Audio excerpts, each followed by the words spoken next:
मसूरी से करीब 150 किलोमीटर दूर गोविंद वन्यजीव विहार पहाड़ों और झरनों से घिरी हुई काफी खूबसूरत और शांत जगह है। यहां जानवरों के अलावा 42 गांवों में रहते हैं 20,000 लोग। साथ ही यहां सेब, लाल चावल और कई तरह की जड़ी बूटियां भी पाई जाती हैं। गैचवान और नेटवार इन्हीं 42 गांव का हिस्सा हैं और इनके बीचों बीच पड़ता है नेटवार का बाजार। हर साल लाखों पर्यटक हर की दून और केदार कांठा ट्रैक के लिए यहां आते हैं और गैचवान नेटवार गांव से गुजरते हैं। ये जगह जितनी खूबसूरत है उतनी ही बदसूरत है यहां पर फैली गंदगी। इस खूबसूरत जगह को जो लोग देखने आते हैं वो ही यहां गंदगी फैलाकर भी जाते हैं। साथ ही गांव और बाजार के लोग भी यही चीज दोहराते हैं। हिमालयन ग्लेशियर के बहुत पास होने की वजह से यहां होने वाले प्रदूषण का असर पूरे उत्तरी भारत में रहने वाले लोगों पर पड़ता है। गांव में फैलती इस कचरे की समस्या को समझने के लिए वेस्ट वॉरियर्स ने रोहिणी नीलेकेनी फिलैंथ्रोपीज की मदद से अप्रैल 2022 में इस जगह पर काम करना शुरू किया।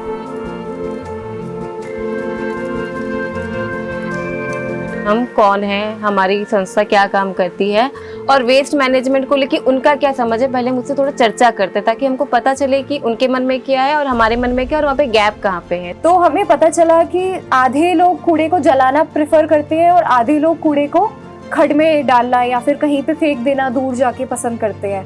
सालों से कचरा फेंकने और जलाने की वजह से गोविंद के पर्यावरण में काफी बुरे बदलाव आ रहे हैं। जितना हम प्लास्टिक डाल रहे हैं, वो मिट्टी का जो गुण होता है वो धीरे धीरे खत्म होते जा रहे हैं। पॉलिनेटिंग जो एजेंट होते हैं वह एक ही होते हैं, वो है बीज एंड बटरफ्लाइज। तो जैसे जैसे कूड़ा जलता है ज्यादा, धुआं से बीज को भगाया जाता है। जब प्लास्टिक हम जलाते हैं पर्यावरण को वो गर्म करता है और जितना गर्म हो जाता है पर्यावरण उतना जल्दी वो फ्लावर गिर जाते हैं मिट्टी में। उसके बाद जो कॉमन प्रैक्टिस है, मैगी का पैकेट ये लोग फायर शुरू करने के लिए यूज करते हैं चूल्हा में और उसको वो इनहेल करते रहते हैं और धीरे धीरे बाद में वो कैंसर में परिवर्तित हो जाएगा, कर्कट रोग। और लास्ट जो है कि बहुत ज़्यादा इम्पैक्ट है वो है कैटल। प्लास्टिक चबाते रहते हैं, वो प्लास्टिक को निगल लेते हैं।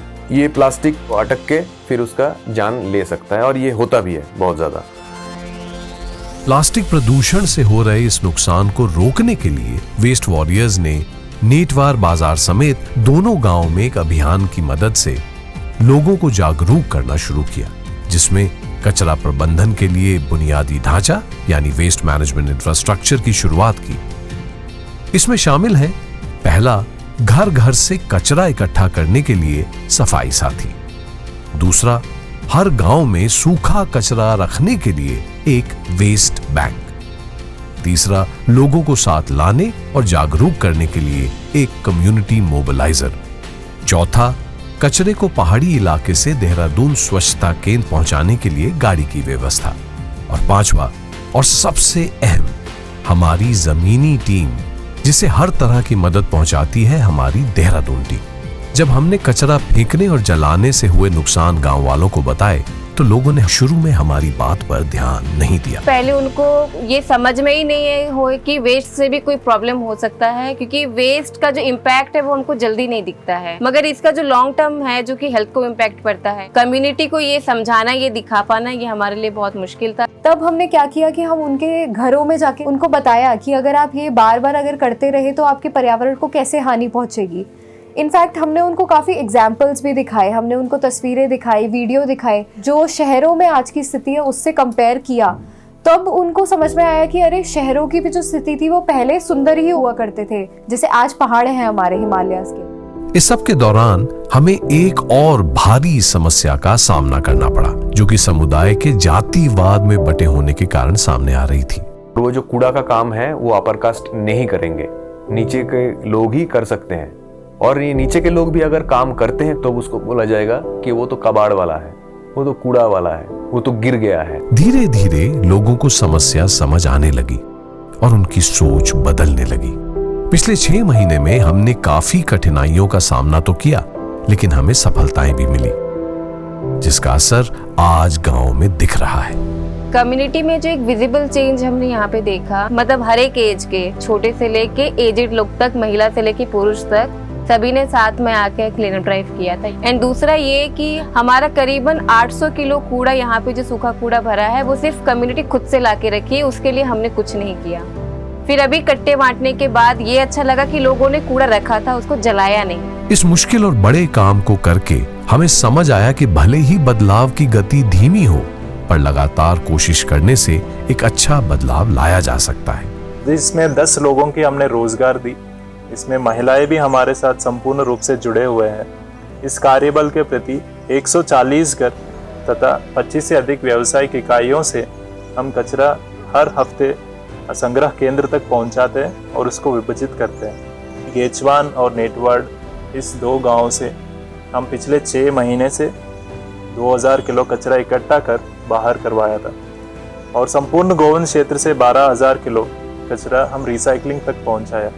आप सोच सकते हो कि यहाँ पे वेस्ट वॉरियर्स नहीं होता तो ये कचरा सब कहाँ जाता होगा। उदाहरण के तौर पर दोनी और सत्ता, 2 ऐसे गांव जहां गांव वालों ने बिना किसी भेदभाव के कचरे की समस्या को मिलकर समझा और उसे सुलझाने में हमारी मदद भी की। हमारे दोनी गांव में 2021 से वेस्ट वॉरियर एक संस्था काम कर रही है। उससे पहले अगर देखा जाए तो दोनी गांव में ये जो प्लास्टिक आदि है, कूड़ा कचरा है, वो चारों तरफ फैला रहता था। जब से ये संस्था हमारे दोनी ग्राम पंचायत में काम कर रही है, 2-4 लोगों को रोजगार मिले। पहली बार देखने को मिला है कि कोई बाहर से आके हमारे दोनी वालों को एक अच्छा काम दे। उससे फिर एक अच्छा बेनिफिट वो हो गया कि हमारा दोनी ग्राम साफ सुथरा हो गया। दोनी और सत्ता में भले ही मोबाइल नेटवर्क न हो, लेकिन आज यहाँ सूखे कचरे के लिए एक वेस्ट बैंक जरूर है। वेस्ट वॉरियर संस्था लगातार कोशिश कर रही है कि दोनी और सत्ता का आज गैचवाण और नेटवार का कल बन सके और गोविंद के 42 गांव कचरा मुक्त हो सके। कचरा किसी वर्ग, जाति या व्यक्ति विशेष का नहीं, बल्कि हम सबकी सांझी सामाजिक समस्या है। यानी हमारी समस्या है, हम सबकी समस्या है। इसको समझना, इसको सुलझाना, ये भी हमारी जिम्मेदारी है, हम सबकी जिम्मेदारी है। ये शरीर से डरना है क्या, संग गर्मी जवानी है। ये शरीर से डरना है क्या, संग गर्मी जवानी है। तुम परदेसी किधर से आए, आके ही मेरे मन में समा है। करूँ क्या हाथ मन निकल नहीं पाए।